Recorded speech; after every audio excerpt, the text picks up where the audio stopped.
Welcome to new TV Telugu. ప్రముఖ నటి Lavanya Tripathi కొన్నిదల social మీడియాలో తనపై జరుగుతున్న వేధింపులపై కఠిన చర్యలకు ఉపక్రమించారు. తనను తన కుటుంబ సభ్యులను లక్ష్యంగా చేసుకుని అసభ్యకర పోస్టులు, కామెంట్లు పెడుతున్న వారిపై చర్యలు తీసుకోవాలని కోరుతూ ఆమె హైదరాబాద్ సైబర్ క్రైమ్ పోలీసులను ఆశ్రయించారు. గత కొంతకాలంగా పర్పుల్ క్రేయాన్ 00 అనే ఇన్స్టాగ్రామ్ ఖాతా ద్వారా తన వ్యక్తిగత జీవితం, నైతిక విలువలను కించపరిచేలా పోస్టులు పెడుతున్నారని లావణ్య తన ఫిర్యాదులో పేర్కొన్నారు.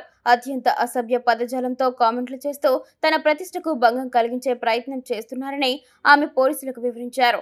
ఈ వేధింపులపై చట్టపరమైన చర్యలు తీసుకోవాలని, వివాదాస్పద పోస్టులను వెంటనే తొలగించాలని ఆమె కోరారు. లావణ్య ఫిర్యాదును స్వీకరించిన సైబర్ క్రైమ్ పోలీసులు కేసు నమోదు చేశారు.